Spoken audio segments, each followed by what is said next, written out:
Finanças pessoais, educação financeira, como organizar a vida dentro do orçamento. Temas do nosso programa Democracia de hoje.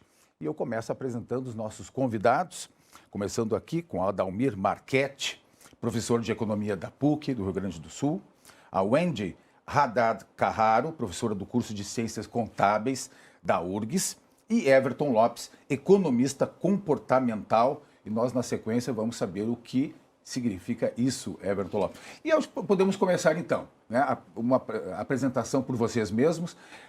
O que significa isso, economista comportamental? Bom, primeiro, obrigado, retornando novamente aqui contigo, né, Antônio? E a satisfação de estar do lado do professor Marchetti e da professora Wendy. Bom, economia comportamental. As pessoas, hoje está muito até na moda, digamos assim, né? Porque a economia comportamental, ela trata, na verdade, junto com a psicologia econômica, trata das coisas que acontecem antes do dinheiro, né? Bem antes do dinheiro, ou seja, como a gente se relaciona com o dinheiro. O formato como nos relacionamos com o dinheiro é diferente, porque as pessoas, às vezes não adianta, por exemplo, administrar as finanças não depende de quanto a gente ganha, e sim como o quanto a gente administra o entra e sai do dinheiro. Isso é importante. Então, tem gente que ganha 20, 30, 40 mil reais e está completamente endividado. Outras pessoas ganham 2, 3 mil reais, viajam até para a Europa. Então, como tu se relaciona com o dinheiro, isso é comportamento das finanças. Beleza. Nós vamos ampliar esse conceito, porque estamos tratando aqui também de uma ciência, né, não exata, uma ciência humana aqui. Wendy, professora do curso de Ciências Contábeis da URGS, e nós vamos também falar sobre a Olimpíada Brasileira de Educação Financeira, já teve no primeiro ano, né, ano passado, e teremos nesse também, né? Isso. Fala um pouco da tua atividade. Então, eu sou a coordenadora desse grande evento, né, da Olimpíada Brasileira de Educação Financeira aqui no Rio Grande do Sul. Esse evento envolve o Brasil todo. O ano passado nós tivemos em 14 estados e esse ano a gente já conseguiu adesão de outras universidades federais. Então, é interessante porque a Olimpíada envolve professores de universidades federais em que se organizam as questões e essas questões são aplicadas nas escolas públicas e privadas em todo o país. Em cada unidade federativa, então, tem um professor que fica responsável por isso. E isso na URGS ele acaba sendo um projeto de extensão. E isso é algo bastante interessante porque é a forma da universidade interagir com a comunidade. E a comunidade, mais especificamente, escolas. Então, nós temos a aplicação de prova para crianças desde o segundo ano do ensino fundamental, que são os piquititinhos, né, que eu gosto de chamar, até o terceiro ano do ensino médio. Então, são provas aplicadas em 3 fases, para 5 níveis, divididos pelas séries que as crianças estão, por faixa etária, e em 3 fases. E tem sido um projeto assim que muitos têm... muitas escolas querem participar, porque a educação financeira ela acaba e está sendo... na mídia, a gente percebe a necessidade disso como uma disciplina obrigatória, mas, ao mesmo tempo, os professores, as próprias escolas não estão totalmente preparados. Não basta a gente apenas pegar um livro e replicar o conteúdo, né? A educação financeira tem muito a ver com a questão do comportamento. Então, através dessas provas, a ideia o que é? A gente desenvolver competências e habilidades e, de certa forma, disseminar conteúdo. Porque a gente não quer testar se ele está bem, se ele está financeiramente educado, mas, de certa forma, a gente acaba ensinando conceitos, verificando, porque a educação financeira está no dia a dia, vem pela internet, vem no comportamento que se tem dentro de casa. Então, a Olimpíada tem um toque muito especial. Eu, particularmente, né, gosto de dizer que ela não é uma competição, mas ela é um desenvolvimento, um envolvimento das pessoas em relação a esse tema e, principalmente, os futuros adultos. Sim, isso motiva, né, motiva a participação. Bastante. E a adesão, deve também ser maior ainda agora. Acreditamos que vai ser bem maior. Inscrições agora? Então, as inscrições elas começam agora no início de março. Nós vamos estar divulgando no site nós temos um site da Olimpíada, no site da Faculdade de Ciências Econômicas. A gente pode colocar o link para vocês terem o acesso.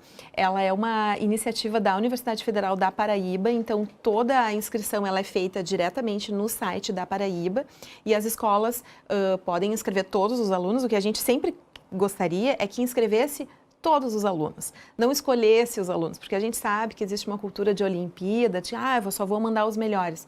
A educação financeira a gente não pode mandar os melhores, a gente tem que mandar todos, porque a educação financeira ela tem que ser disseminada. E mais do que isso, até trouxe aqui algumas provinhas depois para partilhar um pouco com vocês. Essas provas a gente quer que cheguem em casa, a gente quer que a família faça junto, a gente quer que a família veja, porque tem questões que envolvem até o que está acontecendo em casa, como é que é o comportamento, como é que são as escolhas, se existe desperdício. Então, é uma conscientização.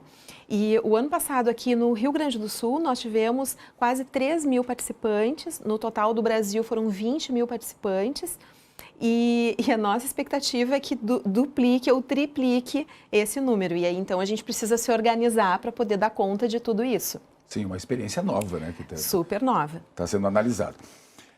Professor Adalmir Marchetti, Economia da PUC e ex-presidente da nossa FEE, né? Agora com algumas mudanças, né? que tivemos aí nos últimos anos. Né? A tua atividade hoje, professor?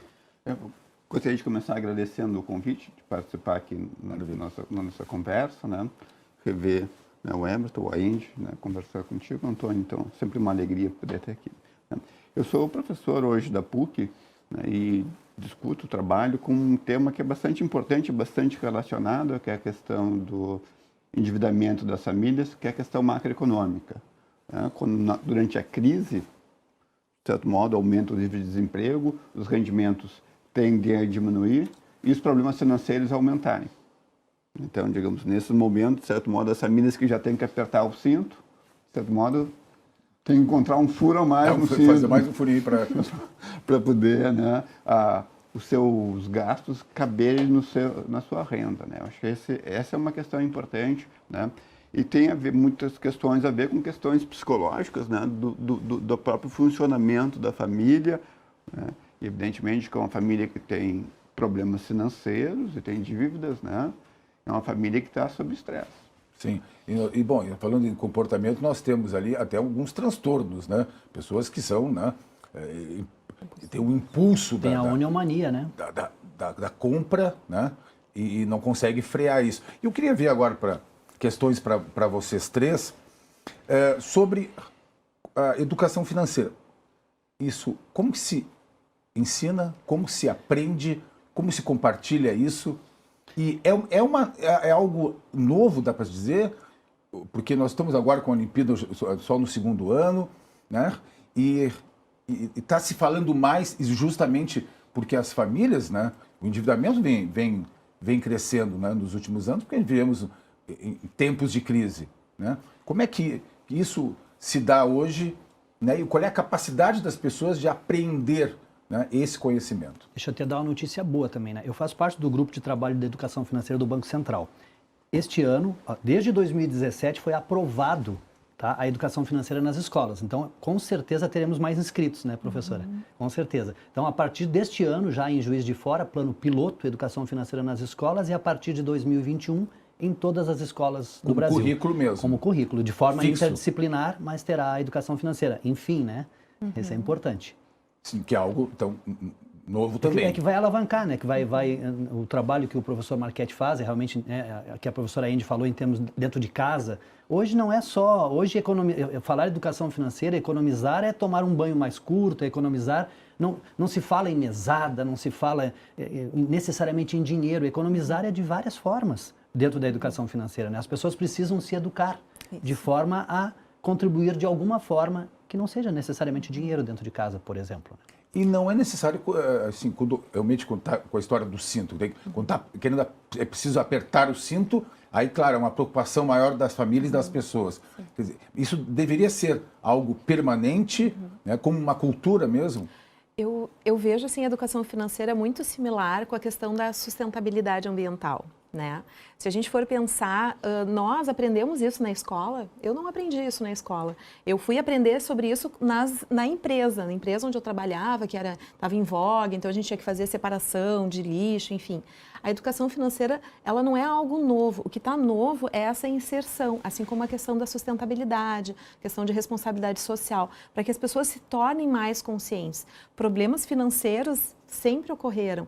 O que a gente não sabe, eu digo que a gente se inclui, é saber lidar com esses problemas. E eu acho que a palavra-chave, né, como uma boa contadora, controller, é o controle financeiro. E muitas vezes a gente pensa que controle tem uma conotação negativa, que é ruim. Mas não, o controle emocional, né, o controle de faço ou não, porque no momento que eu tenho controle daquilo que eu estou ganhando, daquilo que eu estou gastando, eu começo a saber se aquilo efetivamente eu preciso ou não preciso. Então, acho que a palavra-chave é controle. E ensinar a educação financeira claro que eu até me sinto até melhor trabalhando na área com as crianças, os futuros adultos, porque é muito desafiador trabalhar com um adulto que não teve essa conscientização antes. É como a separação do lixo. Tem muitas pessoas ainda que não conseguem separar, sabendo do problema que tem, sabendo de todas as formas possíveis que são facilitadas. Então, é um grande desafio trabalhar com um adulto que tem algum tipo de... que precisa de uma orientação para poder saber ter o controle sobre aquilo. Claro que eu estou falando sobre aquele que tem uma dificuldade maior, uma dificuldade financeira. Porque quem já tem uma certa folga financeira, muitas vezes até hoje a gente vê que existe um suporte muito grande, né, de negócios, empresas que dão esse suporte. Mas a minha preocupação é para que a gente evite o índice de endividamento, né, inadimplência, enfim, e os problemas familiares por conta dos problemas financeiros. Quer dizer, é pauta para a escola, é pauta para a família, isso, né? Isso. Tem que estar envolvendo. Claro, não querendo fugir muito, né, mas dentro do comportamento, da cultura, porque a gente sempre tem uma ideia assim, um pouco da culpa, né, de trabalhar com dinheiro, obter lucro, buscar, né, uma situação melhor. Isso também, de alguma forma, eu acho que pode ter afastado um pouco as pessoas da relação né, do que tu vai adquirir, do que tu precisa, da diferença de necessidade e luxo, por exemplo, que é uma questão, né, de comportamento também, né, Marquete? Essa é uma questão importante que levanta, digamos, né, na sociedade atual. A gente, de certo modo, é muito voltado a adquirir, a ter coisas a consumir, né? Os próprios produtos, eles são produzidos com uma data de término, porque, digamos, chegou naquela data ali, o produto tem que terminar, porque as famílias têm que comprar um outro, têm que substituir esse produto, né? Nós vivemos, digamos, essa questão, né, certo impulso, né, que a sociedade nos coloca ao consumo. Se a gente olhar, digamos, os dados, por exemplo, né, a gente tem várias medidas de medir o PIB, que é o Produto Interno Bruto, né, de um país. E uma das formas de medir o PIB é a gente olhar pelo lado de como é que o dinheiro é gasto, né? E se a gente olhar, digamos, essa área, digamos assim, do consumo, né, das famílias, representa em torno de 60%, um pouquinho acima de 60% do PIB. Então, digamos, tem uma participação bastante importante, né, do ponto de vista da macroeconomia, né, e do comportamento das famílias. E esse é um ponto que eu também gostaria de chamar a atenção, né, de como é que essa questão da macroeconomia, da situação econômica do país, acaba repercutindo e batendo, né, na questão do endividamento e do comportamento das famílias. Uma questão bastante importante no Brasil e que afeta a questão do endividamento. O Brasil tem tradicionalmente taxas de juros muito elevadas, né? Ontem mesmo eu olhei, né, meus dados do cartão de crédito, né? Está chegando a data do pagamento do cartão, né? A taxa de juros, né, se eu não pagar o total do que eu tenho lá, é de 9,8% ao mês. Assim, então, assim, as famílias que, por acaso, né, acabam se endividando no cartão de crédito... Professor, num cálculo rápido, aí, vamos arredondar para 10%. 7 meses dobrou a dívida, se a gente não pagar. Então, essa já é uma dica bem prática. Direto, 9,10%. 7 meses dobrou essa dívida, ou seja, as pessoas... Até é importante, o professor talvez tenha os dados mais atuais, mas eu não lembro, pelo menos assim, não lembro de não ter visto. Há 23 anos trabalho em educação financeira. Sempre tivemos em torno de 50 a 60 milhões de brasileiros ou endividados ou inadimplentes. Não lembro de outro índice menor que esse, não me lembro. Sim. Nos últimos anos. as pessoas que têm dificuldade de fazer os seus pagamentos, suas dívidas, são em torno de 20% das famílias. Olha só. Brasileiras chegam no final do mês com dificuldade de fazer seus pagamentos, né? Isso envolve várias questões, né? Mas certamente a elevada taxa de juros é um desses fatores, né? E essa é uma das... são índices bem abusivos, né, em muitos casos. Né? Sim, em muitos casos, sim. Né? E a grande maioria das famílias, 75%, tem dívidas justamente de cartão de crédito, né? O próprio banco, o cheque especial, que algumas vezes funciona como uma garantia, que a pessoa sabe que vocês podem usar, mas também tem taxas de juros. Altíssima também. Níveis bastante similares. Mesmo a lei agora botando a 8%, ainda é altíssima. Que você passou de em torno de 300 para 150, né? Mas mesmo assim, né, gente, isso é muita coisa. Mas sabe que eu vejo que tem um problema aí, não só a nível de comportamento, que depois a gente vai falar mais sobre isso, mas... o professor pode até me corrigir se eu estiver errado, o consumo, o crédito, a expansão do crédito, de um determinado momento, ele, entre aspas, o crédito, o consumo do crédito consciente está ótimo.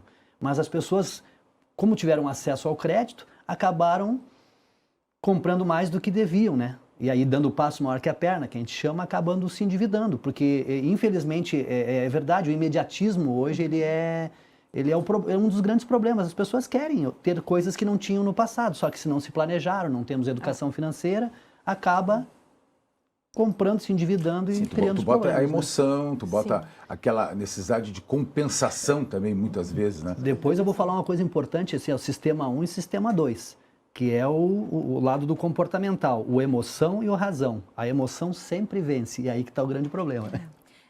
Em relação, por exemplo... Tentação. É uma tentação. A emoção sempre vence. E quando eu falei, por exemplo, do controle, né?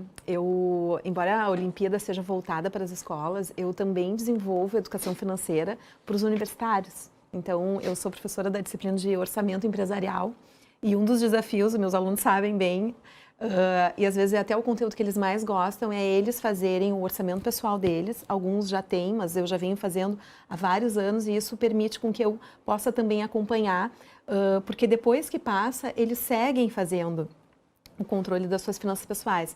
E quando chega no meio do semestre, e aí o desafio o que é? Eles têm que ter todas as notinhas. Eles têm que ter tudo. Então, assim, eu disponibilizo para eles planilhas. Tem alguns aplicativos, mas às vezes eles são pagos. E eu digo assim, não é para a gente gastar. Então, organizem, olhem, registrem o que vocês estão gastando. E eu digo para vocês, a gente se surpreende onde vai o dinheiro. E as pessoas não têm o costume, porque o contador faz isso. A gente precisa ter contabilizado tudo, não pode ficar uma notinha de fora. Às vezes é no lanche, às vezes é na despesa, às vezes tem gente que, por exemplo, e aí os alunos, eles compartilham comigo essa experiência, né? Não em termos de valor, né? Mas a experiência de fazer aquilo, e aí ele cita... Olha, eu consegui até emagrecer porque eu estava almoçando, jantando, coisas inadequadas, eu comecei a comprar o alimento, porque ela começou a se dar conta que gasto com o supermercado ou gasto com o restaurante estava muito maior, né? E eu também, além dos universitários, a gente tem um programa muito legal pela URGS, que é na Escola de Desenvolvimento, que é a Educação Financeira para Adultos. E essa foi sensacional, porque eu coloquei, assim, os servidores de todos os cargos que vocês podem imaginar a fazerem os seus controles. E eles tinham que trazer as notinhas, eles tinham que registrar. E a gente se surpreende, porque aí daqui a pouco tinha um que estava com o dinheiro tomado, com os consignados, né, que o servidor público tem esse risco muito forte dos consignados, e ele tinha lá assim, professora, né, eles me chamam de professora, eu emprestei R$150 para um amigo meu, eu disse, mas por que tu emprestou R$150 para mim? Agora não é hora de emprestar dinheiro para o teu amigo, tu tá tendo que quitar. Ou a questão, por exemplo, eles vinham com extrato, mas o que é isso? Não, foi seguro, o gerente do banco pediu para... Então, qual é a minha dica mais preciosa quando conversa comigo, assim, mas eu preciso disso, assim... Tem que controlar.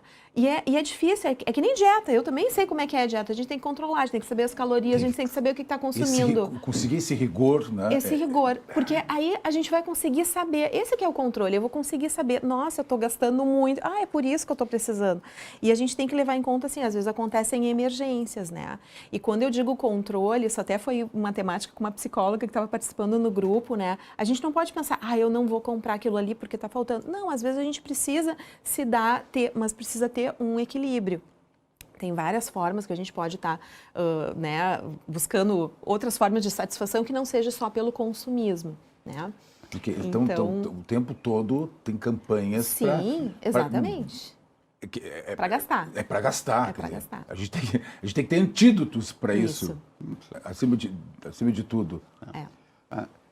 Eu também gostaria de aproveitar a fala da Wendy, chamar a atenção que na Escola de Negócios da PUC há um mercado, um laboratório de finanças, e que ele ajuda as pessoas a organizar suas finanças, né? As pessoas podem ter acesso, inclusive é um serviço de qualquer um. Qualquer um, exatamente.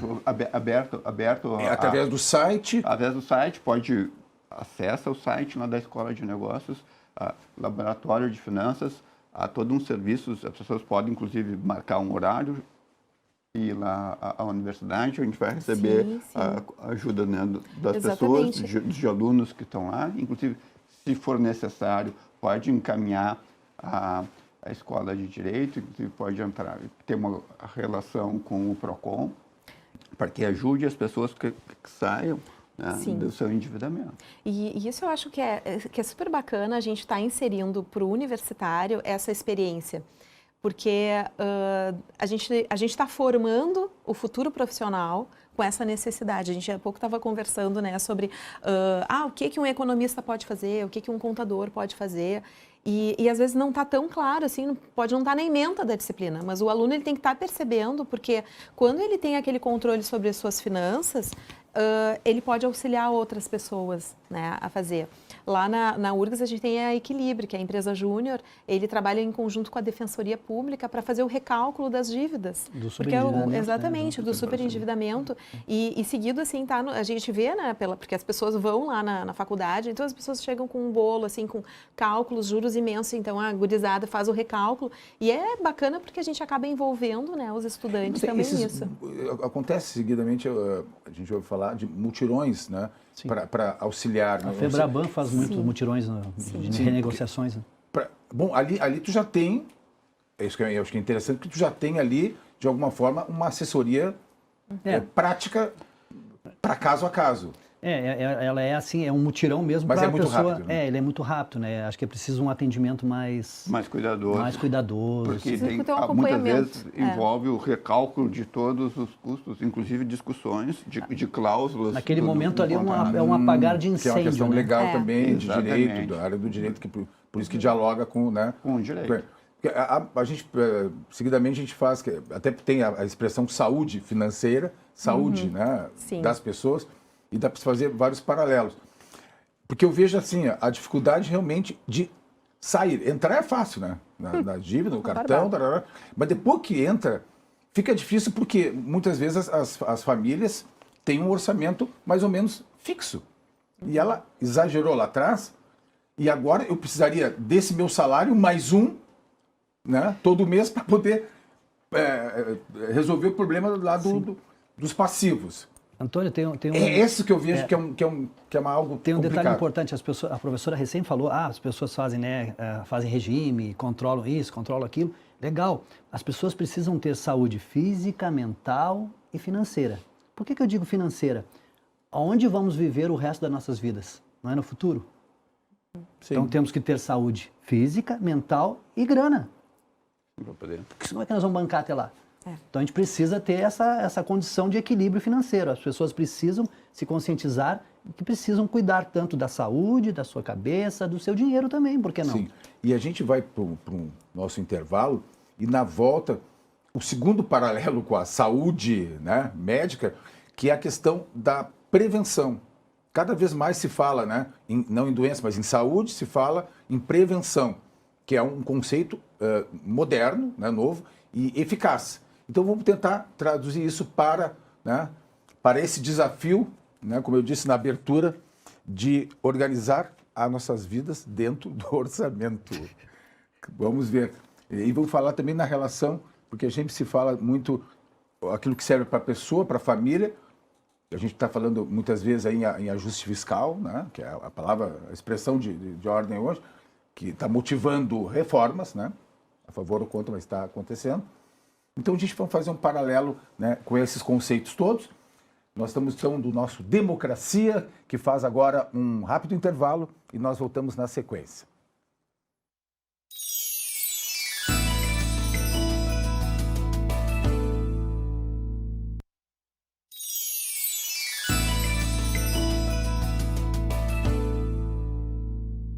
Voltamos para a segunda parte do nosso programa Democracia, hoje tratando sobre educação financeira, economia de modo geral, né? E aquele desafio que eu coloquei no início de como organizar a nossa vida e como fazer com que, né, as nossas ações, nossas compras, né, nossos investimentos caibam dentro do orçamento. Nós estamos conversando aqui no estúdio da TV Assembleia com Adalmir Marchetti, professor de Economia da PUC, com a Wendy Carraro, professora do curso de Ciências Contábeis da URGS, e com Everton Lopes, economista comportamental. Nós começamos o programa explicando, né? E de alguma forma nós estamos, né, entre as exatas e as humanas, a gente está, né, trafegando nesta linha.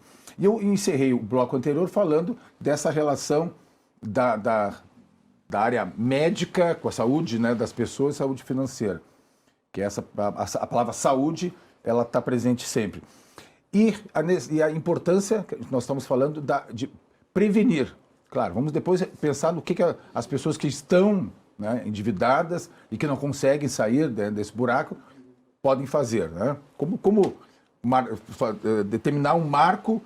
Bom, a partir de agora nós vamos mudar o comportamento, a nossa vida, vamos nos organizar, vamos buscar no site da PUC, né, orientações, vamos com contadores, com economistas, né, como tu, Everton. Então, é a história de prevenir para não ter que depois, né, remediar, porque às vezes é bem mais difícil. Né? Eu acho um fato interessante. As pessoas, claro que nós temos um público grande de pessoas endividadas, elas precisam primeiro resolver esse problema, precisa apagar esse incêndio. Mas após esse incêndio, que às vezes pode durar, às vezes as pessoas querem milagre, ninguém consegue, nenhum orientador financeiro, educador financeiro, seja o que for, vai resolver o problema da noite para o dia, dependendo do tamanho do problema financeiro que essa pessoa tem.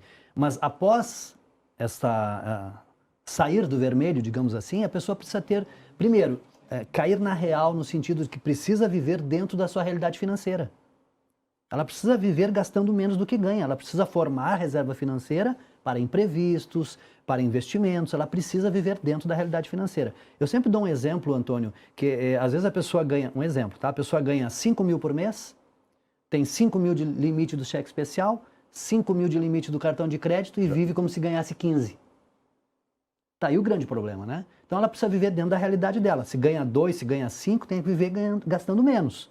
E isso é importante que seja sustentável. O que é esse sustentável? Uma palavra tão comum hoje utilizada, né? Ela precisa ter uma vida financeira sustentável, ela precisa manter esse equilíbrio. Não pode ter altos e baixos, porque os imprevistos, infelizmente, eles acontecem. Sim. Eu acho também que é importante, quando a gente tem essa questão mais delicada, envolver todos da família. E aí, de novo, né, voltando àquela questãozinha que a gente põe lá na prova, diz, em casa, como é que é isso, como é que é aquilo. Muitas vezes, quando a família, ela pode estar passando por um momento financeiro, um problema financeiro mais específico, e os pais estão sob controle, e às vezes é um momento que, esse momento, ele acaba meio que se perpetuando. O que é importante? Essa criança, independente da idade dela, a partir dos 3 anos de idade, a criança já tem consciência, a gente já pode educar essa criança, ensinando para ela que há limites, né? E isso há limites também nas questões de gastos. Então, envolver as pessoas da família nessa realidade financeira, ela é fundamental. Porque, olha, tem muitas famílias, até dos contatos que eu acabo fazendo, das pesquisas que eu acabo fazendo, que às vezes a pessoa que é o provedor, ele sabe da dificuldade, mas em casa tem desperdício, tem que comprar, mas tem que ser o vestido novo na festa, tem que ter a marca, tem que ter um celular novo, o filho tem um celular melhor. Não estou dizendo que não tenha que ter, mas quando eu tenho uma condição financeira que afeta, tem que haver as pessoas têm que estar mais envolvidas e conscientes de que por um determinado momento, tem que ter uma certa restrição. Isso é uma recomendação dura um pouco, né? Às vezes as pessoas não aceitam isso, mas é uma realidade. Até porque falou do envolvimento de toda a família, porque às vezes pode ficar para uma pessoa só e ele vai ser considerado, né, o carrasco da situação. Quer dizer, ele vai ter que colocar freios porque não há esse envolvimento de todos, né, professor? Exatamente, né? Eu tenho um caso pessoal que eu morei um período no exterior e estava gastando demais. Né? Então, digamos, como eu me readequei, eu fiz todos um cálculo de o que eu gastava por mês, o que eu podia gastar na semana, o que eu podia gastar no dia. Então, então eu anotava tudo que eu gastava. Sim. Então eu já sabia se eu poderia gastar um pouquinho mais no dia seguinte ou na semana seguinte. Sim, então economizada e depois entrou no processo de conscientização. Exatamente. É importante, né? São coisas práticas importantes. Claro. E também acho que tem uma outra questão importante que eu queria chamar a atenção, né? Porque acho que além da adequação da família, né, nos seus ganhos, no orçamento, eu acho que as famílias também têm que pensar, né, de como aumentar a sua renda. Né? E eu gostaria de chamar a atenção para um aspecto importante aqui, né, é a questão da educação. Né? Digamos, o que a gente observa, os dados mostram, né, à medida que vai aumentando o nível educacional das pessoas, na média a renda tende a aumentar. Então, digamos, quem tem o ensino médio ganha mais do que quem tem o ensino primário. Né? Quem tem o ensino superior ganha mais do que quem tem o ensino médio. Então, digamos, né, encontrar mecanismos ou formas, né, de certo modo, de financiar os seus estudos. Porque também é uma forma de aumentar a renda da família. Um investimento. Médio. Investir em si próprio, né? Exatamente. Em si próprio para poder realmente alavancar. Também nós temos instituições, né? Digamos, tem várias formas hoje de financiar a educação, tanto no setor público, né, como no próprio setor privado. Né? E aí tem que fugir um pouco daquele que o Everton falou do imediatismo, né? Porque a educação é um investimento a médio prazo. E muitas vagas, a gente sabe que com todo esse desemprego, ainda tem postos e vagas, né, em mercados de trabalho que não são preenchidos por falta de qualificação. Exatamente. Dessa, né, desse, né, é um salto de qualidade na vida. As pessoas precisam enxergar isso, Vira e como mexe, o professor falou. a gente volta para a educação, né? Sim. Como, né, com a educação base, é a base, né? A base de tudo. Para te formar, porque vocês estão temos que nos conscientizar. Não é assim, né? Não tem como, não tem essas fórmulas mágicas. Talvez a educação ajude a pessoa a tomar uma certa consciência também. De certo modo, elas podem andar juntas. Não é fácil as pessoas. É que a educação, o conhecimento desperta, né? A pessoa começa a ter um pouco mais de pensar diferente, né? Tentar fazer coisas diferentes. Eu gosto muito de comparar, né? Já eu comentei da minha disciplina de orçamentária, né? E que eu trabalho o orçamento pessoal. Eu gosto muito de comparar o que as organizações fazem e o que a gente pode fazer também na vida pessoal, né? Então, quando uma organização precisa melhorar seus resultados, né? Precisa ganhar mercado, precisa ter mais lucro para poder crescer, o que ela faz? Ela recorre à inovação, né? E a pessoa física? O que ela precisa fazer? Ela precisa se reinventar, ela precisa inovar. E eu sou muito entusiasta do empreendedorismo, né? Eu atuo também com a questão do empreendedorismo e inovação lá na universidade. E a educação financeira, o empreendedorismo e inovação, eles estão muito interligados. Direto. Então, se a gente conseguir instigar lá a criança pequena a pensar que ela pode empreender e ela precisa aprender a gerar uma receita, ela precisa compreender de onde é que vem, nossa, isso tá muito bem semeado. Um terceiro projeto que eu também estou envolvida lá na universidade é a preparação do pessoal da aposentadoria. Então, eu tive a oportunidade de conversar. Delicada, nossa, muito. Então, eu tive uma oportunidade também pela Escola de Desenvolvimento de conversar com os futuros aposentados. E realmente, na situação até que a gente está, é muito delicada, porque eles querem saber, mas eu vou me aposentar e eu vou ganhar mais? Não vai ganhar mais, vai gastar mais. E aí foi interessante porque a gente fez um workshop com um grupo de 70 futuros aposentados, né? Alguns talvez já tenham se aposentado. E uma das coisas que a gente trabalhou e eu procurei instigá-los é o que eu vou fazer depois que eu estiver me aposentando. E é interessante assim que alguns já têm até algum tipo de programa, porque vai aumentar o gasto. Primeiro que vai ter um percentual que não vai ter ajuda do plano de saúde. Vai ficar mais velho, vai aumentar o plano de saúde. Não estou dizendo que todo mundo vai ficar doente, mas pode ser que venha tomar algum tipo de medicamento. E familiares, Não, às vezes os Isso familiares certamente. contam mais com as pessoas que estão aposentadas e essa pessoa acaba tendo mais gasto em função dos seus familiares. O que a gente mostra, o que a gente percebe. Então, ter um rendimento extra, buscar um complemento, buscar alguma coisa diferente, inovar, ela é fundamental também na fase mais adulta, né, que digamos assim, já na parte de aposentadoria, mas principalmente quem está lá iniciando, né, a criança, ela ter essa noção de que o dinheiro não vem fácil, né? E eu conheço alguns pais que colocam os seus filhos assim a ter noção e ganhar, tipo assim, eu não, né, eu fazia com meus filhos de leitura. Eu tinha um quadro e aí eu colocava assim, ó, número de páginas lidas no dia dá tempo de minutos no computador. Tava dando Nossa, metas, funcionou muito bom, muito bem. Então, isso é legal se a gente levar para a área de educação financeira, né? Então, reduziu isso, vai ter o bônus daquilo, né? Então, tem que ser bem criativo para fazer isso. Mas tem muitos pais que fazem essa troca, né? Assim, tu quer comprar tal coisa, então tu vai ter que deixar disso, vai ter que deixar daquilo, e a criança toma nota ali e vai fazendo. Exatamente. Tem dois pontos importantes que ela comentou. Primeiro, eu quero dizer uma coisa interessante. Esse projeto é interessante. Lá os professores são estatutários, né? Sim, mas tem os que são seletistas. Muitas empresas, instituições fazem o programa de preparação para a aposentadoria. Até porque a gente sabe o que quer dizer INSS, né? Isto não será suficiente. Se isso não será suficiente, a pessoa precisa se prover de alguma forma, né, dos seus recursos. Ela falou uma coisa importante, assim, hoje é discutido na educação financeira, por exemplo, assim, na hora de educar os filhos, as crianças, que é antipedagógico, por exemplo, tu trocar mesada por arrumar a cama, por lavar o carro, mas a forma como o Andy falou, sim, né, metas, não? Então vamos transferir, vamos botar para cá, vamos fazer isso. De uma forma que a pessoa consiga fazer a analogia. Perceba o valor financeiro. E não necessariamente dinheiro, né? Sim. Então, assim, a gente tem que ter muito cuidado nisso. Se torna mais protagonista de todo esse processo, né? Ela está envolvida, porque, eu acho que eu vou ter que fazer alguma coisa, porque... Para economizar. Não vai cair do céu. E de novo, Antônia, eu já tinha comentado, vou repetir de novo. As pessoas, esse detalhe, nós estamos nos aposentando muito velhos, muito novos, né?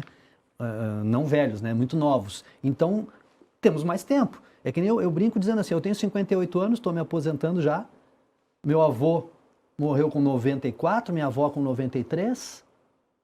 Se nada de ruim acontecer na minha vida, de imprevisto... A tua genética é boa, então. Eu vou viver até os 90, no mínimo, um pouco mais, um pouco menos, talvez. E aí, como é que eu vou me sustentar até lá? O dinheiro tem que estar em pauta da saúde, como eu falei, da saúde, da cabeça, da parte física, a gente precisa ter equilíbrio. Uma vez por semana, pelo menos. Vamos cuidar das finanças. Não, só um parênteses, porque bem em cima disso que está dizendo agora, que é muito engraçado e serve como ensinamento, que eu agora não vou lembrar do nome de um cara muito conhecido, um playboy famoso. Jorginho Guinle. Tá, que bom. Para não deixar os nossos telespectadores sem isso. Jorginho Guinle, ele fez um planejamento perfeito. Eu vou viver até os 80, pessoa rica, né? então eu vou gastar tanto, como da semana do Marquete, vou gastar isso. Pô, eu vou morrer com 80, vou viver muito bem. O que deu errado no planejamento dele? Ele não viveu só até os 80. E aos 65 já não tinha mais dinheiro. E aos 65 já não tinha mais dinheiro. Ele viveu os 90, claro, então não planejou tão bem. Mas mesmo que tivesse dinheiro até os 80, não, foi um pouquinho. Né? É um caso bastante estudado, né? As pessoas precisam pensar no amanhã. O amanhã ele está logo ali. Eu queria passar um pouco da questão da macroeconomia também, Marca. O que as políticas hoje, né, dialogando com essa nossa visão, né, da preocupação das pessoas, das famílias, o que as políticas hoje governamentais, e as reformas também, porque tudo está incluído, facilitam, atrapalham esse esforço da gente de ficar dentro do orçamento? Essa é uma questão bastante importante, de certo modo tem um debate na sociedade brasileira que está posta hoje de que o Estado, né, funciona como as famílias. No meu entendimento, essa é uma concepção equivocada, né? O Estado não funciona como as famílias, o que não significa que o Estado deve desperdiçar o dinheiro, não, os recursos públicos têm que ser gastos com cuidados.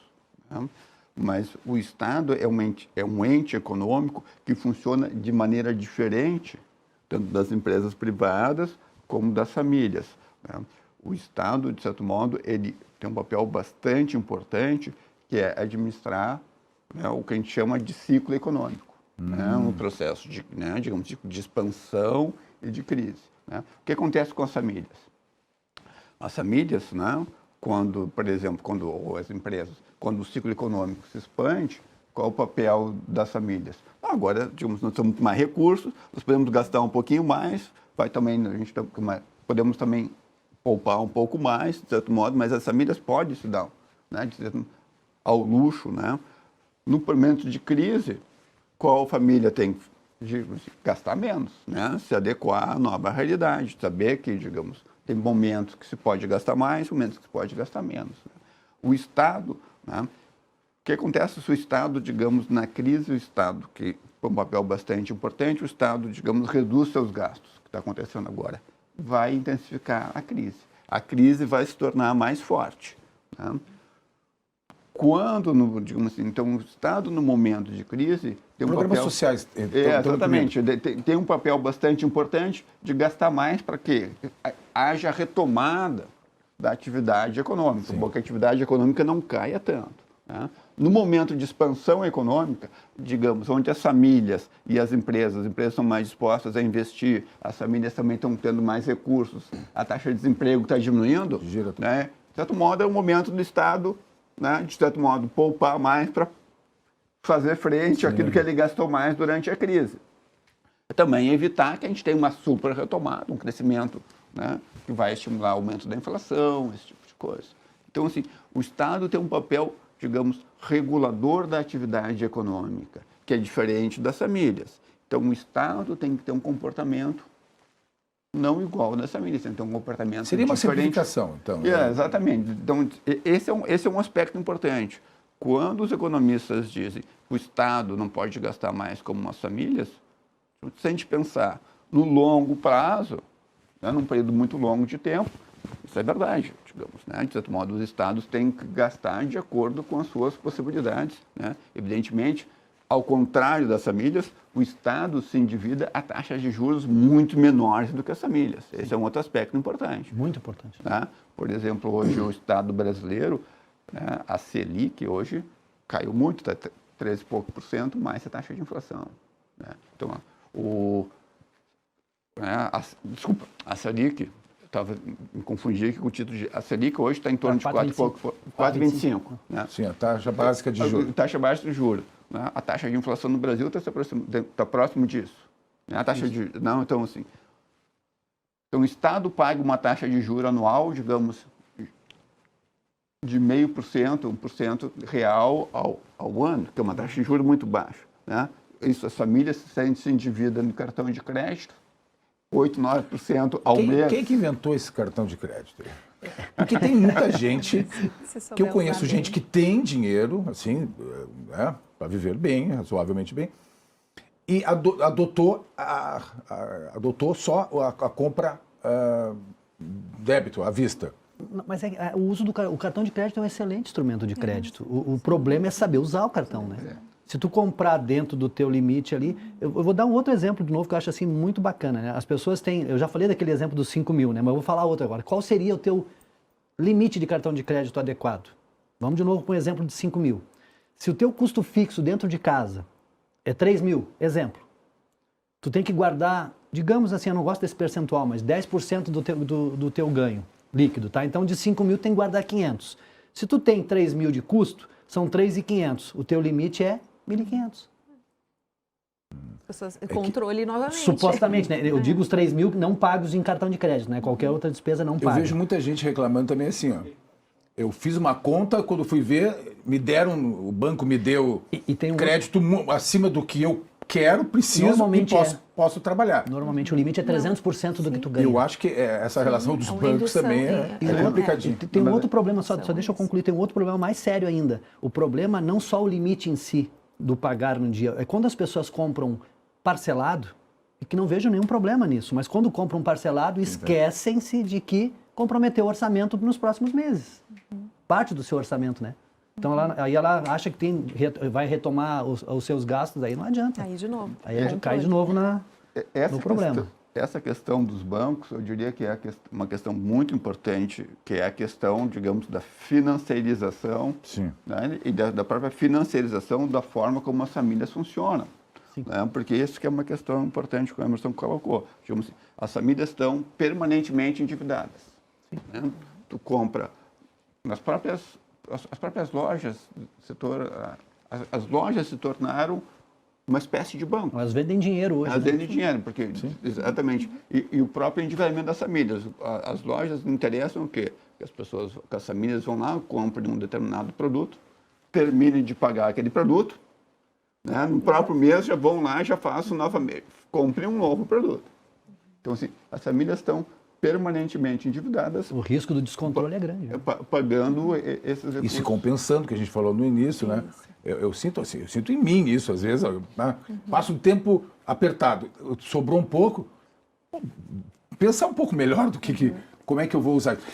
Tinha um desafio antes da gente começar, que uma provocaçãozinha, porque tem gente que me fala assim, eu vejo vocês, né, os especialistas falando, tem que poupar, porque a poupança é uma coisa importante, é uma cultura e tal.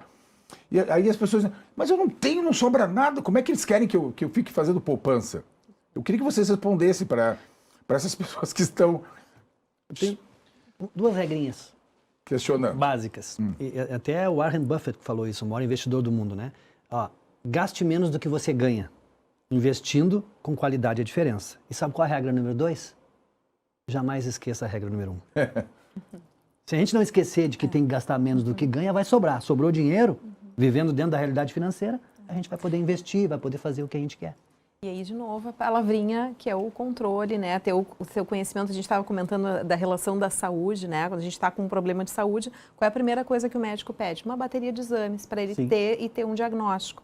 Isso, quando a gente está com problemas financeiros, a gente precisa. E às vezes é difícil a gente parar, retomar, pegar pode ser chato, pode ser... chato, incomoda. Bater de frente com a realidade. Sim, incomoda, porque não é fácil. A pessoa vê assim, pô, mas eu tô... Ai, não acredito, tem mais essa conta. E vai colocando, e aí se coloca num Excel com um somatório automático, aquele número vai virando, vai se apavorando. E é uma realidade. Então, o diagnóstico financeiro, ele é fundamental. Para que, aos poucos, né, até quando eu comentei do curso com os adultos ou na formação com os alunos, não dá para ser em uma semana, né? Às vezes quando me pedem assim, fala sobre educação financeira tudo, num dia não dá, porque, né, a gente não consegue resolver. Tem que ser médio e longo prazo, um dia de cada vez e vai ajustando, tira daqui, eu não preciso mais desse pacote, eu posso cortar, eliminar alguns gastos que eu tenha, e aí... E aí pensando aquilo que a gente falou, pensa numa forma de ganhar Gente, assim, tem tanta coisa que a pessoa pode... Tem aplicativos, Dog Hero, eu conheço várias pessoas que cuidam do cachorrinho, ganham lá R$50 por dia, sabe? Então, assim, nós estamos falando daquele que está com uma certa dificuldade. Então, assim, tem formas de fazer, mas precisa querer, né? Enfim. Antes da gente fazer um encaminhamento vai ser mais rápido, porque está, né, rendendo muito esse assunto. Tem uma expressão que eu entrevistei tantos, né? Eu estou gostando muito. Eu entrevistei tantos economistas e alguém ou alguns usaram uma expressão assim, a inflação de cada um, é mais ou menos isso. Eu queria que o Marchetti falasse sobre isso, porque a inflação, as pessoas ficam também indignadas. Tem muita gente indignada aí. Como é que pode ser zero alguma coisa? Eu estou gastando horrores, cada vez gastando mais. Existe a inflação de cada um? Existe, porque, digamos, cada família tem uma cesta de consumo diferente. Né? E aquela cesta de consumo é afetada de modo diferente pelo menos os preços. Né? A inflação, a taxa de inflação que nós vemos, né, na verdade, considera a cesta de consumo das famílias que ganham de 0 a 32 salários mínimos, então, que é o IPCA. Então, de certo modo, essa cesta de consumo de todas as famílias brasileiras, ela é um pouco diferente do consumo das famílias que ganham até um salário mínimo ou das famílias que ganham acima de 50 salários mínimos. Então, é interessante analisar o que tu está consumindo, né? É que nem aquela história, tem que comprar dentro da safra. Produtos substitutos, entre outras coisas. A dica da safra eu já vi muitas vezes. A dica da safra agora eu tenho, né, infelizmente, só 30 segundinhos. Vou começar com o Everton. Eu só deixo um recado para as pessoas, de que se elas viverem dentro da sua realidade financeira, nos seus termos, a vida vai melhorar 100%. Bem, eu agradeço a oportunidade de estar aqui e deixo o convite, então, para todos que estão nos assistindo, pais, professores, envolvidos com escola, às vezes os avós, né, de tomar conhecimento sobre a Olimpíada e, quem sabe, ser um dos nossos patrocinadores, né, porque tem uma frase que eu não falei, mas eu falo sempre: não existe almoço grátis. A gente precisa imprimir, a gente precisa ter logística, a gente precisa receber, a gente precisa dar uma aguinha, a gente precisa dar um mimo para essas crianças. Estamos investindo no futuro, isso, né? Exatamente. Sim. Rapidamente, então, porque eu gostei muito de um ponto. Por favor. Não, é isso aí. Eu queria deixar o convite para acessar, então, a página da Olimpíada Brasileira de Educação Financeira, tem no site da Faculdade de Ciências Econômicas, e fazer contato para a gente. Está na nossa tela agora. Isso aí. Olha só, rapidamente, eu gostei muito daquela questão assim, analisar o que tu está gastando, que parece que é pouco, mas no final do mês. Ele vai fazer a diferença. Isso me bate assim bem direto. Controle financeiro. Fica o desafio, me manda um e-mail depois me dizendo as suas mudanças. Porque aquela história, é uma coisinha pequena, mas aí tu tem que pensar assim, ó, aquela coisinha pequena que tu faz todos os dias, tu tem que multiplicar por 30, né? Que o Everton faz. Marquete. Então, eu gostaria de agradecer ao convite, né? Foi ótimo poder estar aqui conversando com vocês, né? E dizer também que as pessoas têm que cuidar, digamos, dos seus recursos, mas também tem que pensar no futuro, né?